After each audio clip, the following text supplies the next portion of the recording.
Hello viewers, আসসালামু আলাইকুম। আজকে আমরা নবম ও দশম শ্রেণীর গণিত বিষয়ের ১৩ নম্বর অধ্যায়ের সসীম ধারা সংক্রান্ত বিষয়ের ১৩.১ সমান্তর ধারা বিষয় নিয়ে আলোচনা করব। মূলত ধারাকে প্রধানত দুই ভাগে ভাগ করা যায়। এক নম্বর সমান্তর ধারা আর দুই নম্বর হচ্ছে গুণান্তর ধারা। তো ১৩.১-এ আমাদের সমান্তর ধারা সংক্রান্ত বিষয় সম্পর্কে আলোচনা করা আছে। আমরা আজকে বুঝবো যে সমান্তর ধারা কী, আর আমরা যখন ১৩.২ করব তখন আমরা গুণোত্তর ধারা সম্পর্কে আলোচনা করব। অবশ্যই তোমরা অঙ্কগুলো শেষ পর্যন্ত দেখবা। যেহেতু আমার নতুন চ্যানেল, তোমরা চ্যানেলটিকে সাবস্ক্রাইব করে রাখবা যাতে আমি অনুপ্রাণিত হই। আর এই চ্যানেলে 6 থেকে 10 পর্যন্ত যাবতীয় সকল গণিত বিষয়ের সমাধান করা হবে। তাহলে আমরা আজকে আগে সমান্তর ধারা সম্পর্কে বুঝি।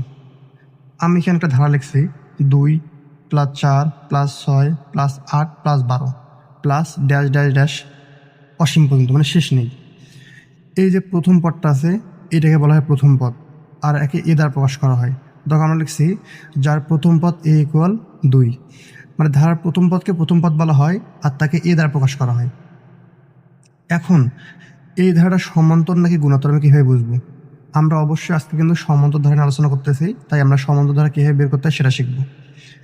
সমান্তর ধারা বের করার একটা নিয়ম হচ্ছে, আমাদের এই যে দ্বিতীয় পদ, এটাকে বলা হচ্ছে প্রথম পদ, এটা দ্বিতীয়, এটা তৃতীয়, চতুর্থ, পঞ্চম, এভাবে আছে।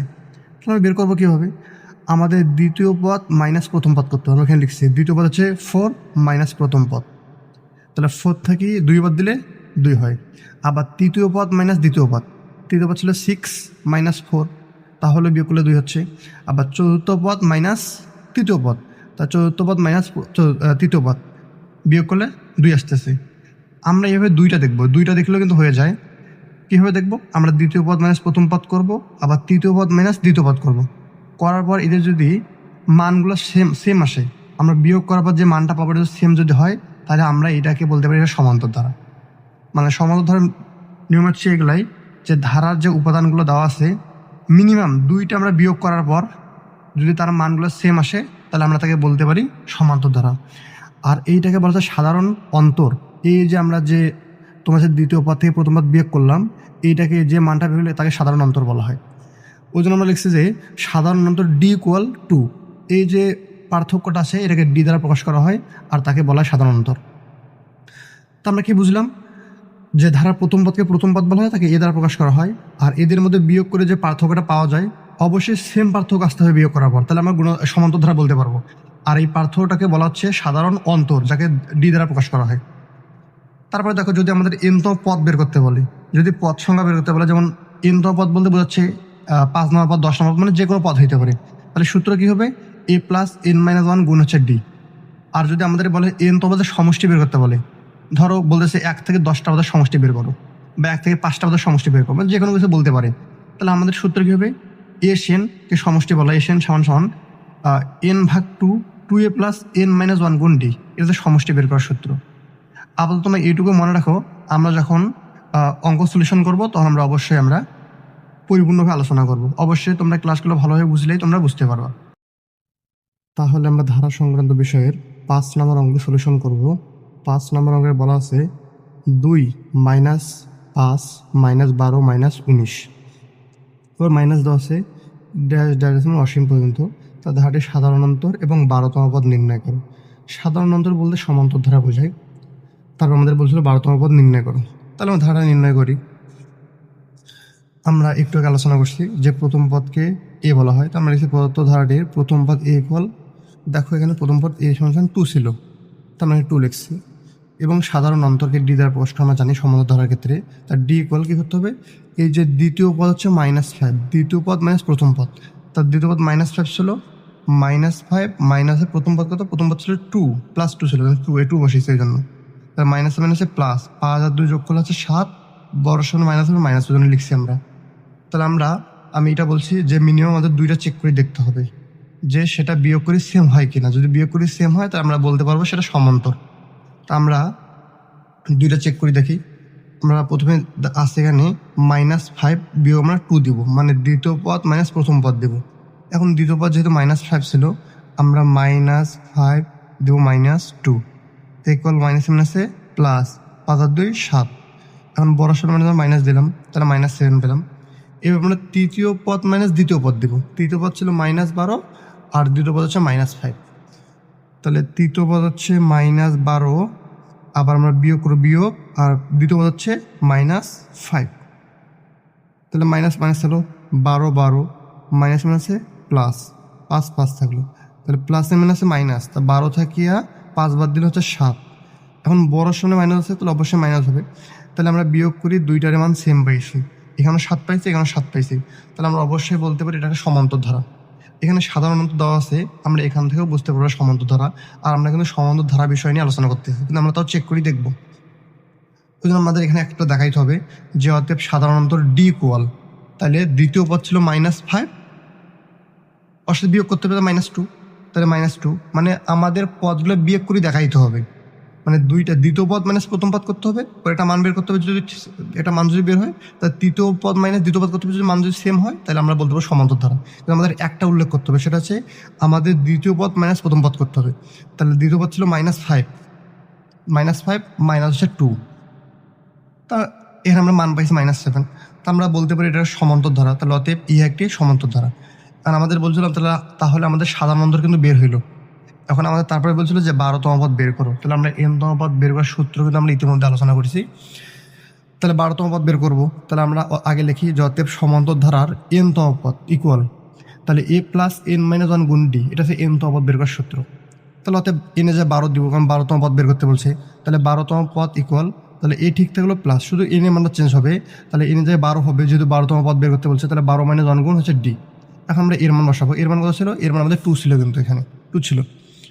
তাহলে আমরা বসালাম, এর জায়গায় 2 বসালাম, প্লাস প্লাস 11 থেকে যদি আমরা 1 বিয়োগ করি, 12 থেকে 1 বিয়োগ করলে আমাদের 11 হচ্ছে, গুণ হইলো। এখন ডি মান কত? -7 ইকুয়াল 2 থাকলো, প্লাসে মাইনাসে মাইনাস, 7 11 77 ইকুয়াল 2 এর সামনে কোনো কিছু নেই, মানে প্লাস আছে, আর 77-এর সামনে মাইনাস আছে, তাহলে প্লাসে মাইনাসে মাইনাস। এখন বড় থেকে ছোটটা বিয়োগ করবো, তাহলে 77 থেকে যদি 2 বিয়োগ করি তাহলে 75 হচ্ছে। এখন বড়োর সামনে চিহ্ন আছে মাইনাস, ওই জন্য -75। তো আমরা লিখতে পারি নিম্ন ধারের সাধারণ অন্তর কী বেরিয়েছিল? সাধারণ অন্তর -7 বেশি, আমরা -7 লিখছি, এবং 12তম পদ আমরা পেলাম -75। তাহলে আমাদের এইটা আমাদের উত্তর। এখন আমরা ধারা সংক্রান্ত বিষয়ের 6 নম্বর অঙ্কটা সমাধান করব। এখানে বলা আছে প্রথম পদ আছে 8 প্লাস, দ্বিতীয় পদ আছে 11 প্লাস, তৃতীয় পদ আছে 14 প্লাস, তৃতীয় পদ আছে 17 প্লাস ধারাটির কোন পদ 392। মানে এখানে অনেকগুলো পদ দেওয়া আছে, আবার এই ধারা কিন্তু অসীম, কারণ এখানে শেষ পদ কিন্তু নাই। এখন বলা ধারাটির কোন পদ 392, এটা আমাদের বের করতে হবে। তা আমরা আগে লিখি প্রথম পদ এবং সাধারণতটা আগে লিখি। প্রথম পদ হচ্ছে 8, প্রথম পদকে এ দ্বারা প্রকাশ করা হয়। তা আমরা ধারাটির প্রথম পদ a = 8 এবং সাধারণতর কে ডি দ্বারা ডি ইকুয়াল, তা কী করতে হবে? সাধারণত বের করতে হবে কীভাবে? এই দ্বিতীয় পদ মাইনাস প্রথম পদ, তার দ্বিতীয় পদ ছিল 11, তাহলে 11 মাইনাস আছে প্রথম পদ হচ্ছে 8, তাহলে 11 থেকে যদি 8 বাদ দেয় তাহলে 3 হয়। আমরা মনে মনে আরেকটা পদ চেক করব, যে আরেকটা পদ চেক করার পরে 3 বের হয় কিনা। যদি 3 বের হয় তাহলে বলতে পারবো এটা সমান্তর ধারা। আমরা এবার কি তৃতীয় পদ মাইনাস দ্বিতীয় পদ করবো, তার তৃতীয় পদ 14 থেকে 11 বাদ দেয়, তারপর কিন্তু 3 হচ্ছে। তাহলে আমরা দ্বিতীয় পদ মাইনাস প্রথম পদ করলাম, তাও 3 বের হলো। এবার তৃতীয় পদ মাইনাস দ্বিতীয় পদ করলে 3 বের হচ্ছে, তাহলে অবশ্যই এটা একটা সমান্তর ধারা। তাহলে আমাদের একটা কিন্তু উল্লেখ করতে হবে, এই জন্য আমরা লিখছি যে সাধারণত ডি ইকুয়াল এই যে 11 মাইনাস হচ্ছে 8, তাহলে 11 মাইনাস 8 করলে 3 আসতেছে। তা আমরা বলতে পারি একটি সমান্তর ধারা। আমাদের বলছিল যে ধারাটির কোন পদ 392, তা আমরা এখানে ধরে নিচ্ছি যে মনে করি ধারাটির n-তম পদ 392, কারণ আমরা কি জানি যে কোনতম পদ 392 জানি না, তাহলে আমাদের অবশ্যই n ধরে নিতে হয়। তার জন্য লিখছি যে মনে করি ধারাটির n-তম পদ 392। এখন আমাদের পদের সূত্র বের করতে হবে, যে আমরা জানি n-তম পদ সমান a প্লাস n-1 d, এটা আমাদের সূত্র, কিন্তু n-তম পদ বের করার সূত্র। তার জন্য লিখলাম যে আমরা জানি n-তম পদ equal a plus n-1 d। তাহলে আমরা n-তম পদের সূত্র পেলাম এখানে, আর n-তম পদ আমরা ধরে নিচ্ছি যে 392। তাহলে আমরা এই সূত্রটা করে আমরা 392 লিখবো, তাহলে কিন্তু আমাদের n এর মান বের হয়ে আসবে। আমরা a plus n-1 d equal আমরা 392 লিখলাম। কেন লিখলাম? কারণ আমরা ধরে নিচ্ছি কিন্তু 392 আমরা n-তম পদ ধরে নিচ্ছি, আবার আমরা n-তম পদ সূত্রের মাধ্যমে বের করছি, তাহলে দুইটা সমান সমান। তাহলে আমরা a plus n-1 d equal আমরা 392 লিখতে পারি। তাহলে বা দেখো এর মান কিন্তু, এর মান কত? এর মান হচ্ছে 8 আছে, 8 আছে। তা আমরা এর মান 8 বসালাম, প্লাস প্লাস n-1, কারণ n মান আমরা বের করবো। তাহলে n-1 d এর মান কত? d এর মান হচ্ছে 3 আছে, 3। তো আমরা এখানে 3 বসাইলাম, তাই ইকুয়াল 392। তাহলে বা এ থাকলো না, এ ডেট থাকলো প্লাস প্লাস, আর আমরা 3-এর সাথে একবার এন গুণ করবো, 3-এর সাথে 1 গুণ করবো। 3 এর এন গুণ করলে 3 এন, মাইনাস মাইনাস 3 আর 1 গুণ করলে শুধু 3 থাকে, মাইনাস 3 থাকে, আর 3 একে 3 হয়, ইকুয়াল 392। তাহলে বা এই যে 8 থেকে আমরা 3টা বিয়োগ করে দেবো, কারণ দুটো পূর্ণ সংখ্যা, তাহলে 8 থেকে 3 বিয়োগ করলে +5 হয়, কারণ বড় সামনে প্লাস আছেন, +5 প্লাস প্লাস 3n ইকুয়াল 392। তারপরে বা এই যে 3n ঠিক রাখলাম, ইকুয়াল 392 থাকলো, এই যে +5টা আছে ওই পাশে গেলে মাইনাস হয়ে যাবে, কিন্তু সমান সমান ওই পাশে গেলে, মানে ইকুয়ালের ওই পাশে দিলে প্লাস থেকে মাইনাস হয়ে যায়, তাহলে +5টা এখানে -5 হয়ে গেল। তাহলে বা 3n ইকুয়াল 392 থেকে 5 বিয়োগ করলে আমাদের 387 হয়। তাহলে বা আমরা যদি এন মান বের করবো, শুধু এনকে রাখবো, বাকি সবগুলো বেশি নিয়ে যাবে। তাহলে এন ইকুয়াল, এখন এনের সাথে গুণাকার আছে না, গুণাকার আছে, তাহলে ওই পাশে গেলে ভাগ হয়ে যাবে, কিন্তু সমান সমান পাশে ভাগ হয়ে যায়, তাহলে 387 ভাগ হচ্ছে 3। তাহলে অতএব আমাদের কাটাকাটি করি, এখানে যদি লিখি যে 3 একে 3, আর 3-এর নামটা বললে আমাদের 129, 3 হচ্ছে 387। যদি আমরা 3 দিয়ে ভাগ করি, 3 একে 3 হবে, আর 3 দিয়ে যদি 387কে ভাগ করি তাহলে 129 আছে। তার নিচের একে তো দাম নেই, তাহলে আমাদের উপরেটা 129 থাকলো, তাহলে এই নিয়মে আমরা 129 পেলাম। এই 129তম পদ কিন্তু 392, এই 392 আমরা এই নিয়মান বের করছি। আমরা লিখতে পারি অতএব ধারাটি 129তম পদ 392, তাহলে আনসার 129তম পদ, এটা আমাদের উত্তর। এখন আমরা 7 নম্বর অঙ্কটি নিয়ে আলোচনা করব। এখানে বলা আছে 4 + 7 + 10 + 13 প্লাস বলছে ধারের কোন পদ 301। তাহলে আমাদের আগে প্রথম পদ এবং সাধারণত আমরা লিখি, আমরা লিখছি ধারের প্রথম পদ a = 4, প্রথম পদকে a দ্বারা প্রকাশ করা, আমরা a = 4 লিখছি। এবং সাধারণত কীভাবে বের করবো, সাধারণতকে d দ্বারা প্রকাশ করা হয়, d = এই যে দ্বিতীয় পদ মাইনাস প্রথম পদ, তাহলে দ্বিতীয় পদ মাইনাস প্রথম পদ = 3। এখন আমরা আরেকটা চেক করব, তৃতীয় পদ মাইনাস দ্বিতীয় পদ করবো, তাহলে তৃতীয় পদ হচ্ছে 10 মাইনাস যদি 7 করি তারপর 3 বেরোচ্ছে, তাহলে আমরা অবশ্যই এটাকে সমান্তরাল বলতে পারি, কারণ এটাকে আমরা চেক করবো, চেক করার পর যদি আমরা দেখি যে সেম বের হচ্ছে বিয়োগ করার পর, তাহলে আমরা তাকে সমান্তরাল বলতে পারবো। আমরা এই ক্লাসের প্রথম দিকে সেই বিষয় নিয়ে আলোচনা করেছি। আমাদের কিন্তু একটা এখানে উল্লেখ করতে হবে, ওই জন্য আমরা দ্বিতীয় পদ মাইনাস প্রথম পদ করছি, তাহলে 7 থেকে 4 বিয়োগ করলে 3 হচ্ছে, আমরা বলতে পারি ইহা একটি সমান্তর ধারা। আমাদের বলছিল যে ধারাটির কোন পদ 301, তাহলে আমাদের ধারাটির n-তম পদ 301 ধরে নিতে হবে। তাহলে মনে করি ধারাটির n-তম পদ 301। এখন আমরা কিন্তু n-তম পদের সূত্র জানি, আমরা লিখছি যে আমরা জানি n-তম পদ = a + n - 1 × d। তাহলে আমরা একবার ধরে নিলাম n-তম পদ 301, আবার n-তম পদের একটা সূত্র আছে, তাহলে আমরা এই সূত্র যেটা আছে a + n - 1 × d = আমরা 301 লিখতে পারি, কারণ দুইটাই তো সেম, একটা সূত্রের মাধ্যমে সেটা ধরে নিছি। আমরা লিখছি অতএব a + n - 1 × d = 301। তাহলে বা এর মান কত ছিল, এর মান 4 ছিল আমাদের, কিন্তু আমরা 4 এখানে বসাইছি, প্লাস আমরা যদি এর মান বের করবো এটা আমাকে রাখতে হবে, n - 1 ঠিক থাকলো, d এর মান কত, d এর মান 3, আমরা 3 বসাইছি, = 301। অ্যান্ড 4 থাকলো, প্লাস 3-এর সাথে একবার n এ গুণ করবো, 3-এর সাথে 1 এ গুণ করবো, তো 3 এর n গুণ করলে 3n হচ্ছে মাইনাস মাইনাস 3 আর 1 গুণ 3 একে 3 = 301। তাহলে বা এ 4 থেকে যদি 3 বিয়োগ করি তাহলে 1 হচ্ছে, প্লাস প্লাস 3n = 301।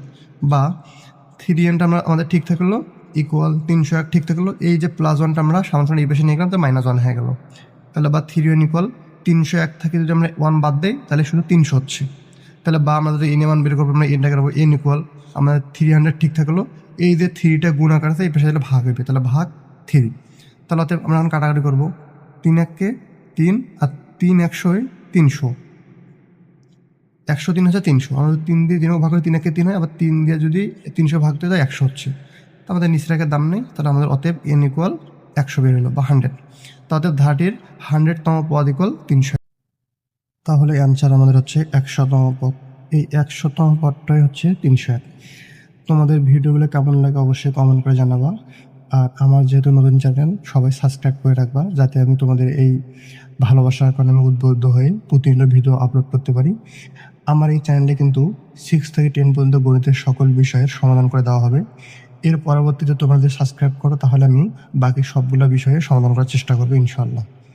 সবাই ভালো থাকো।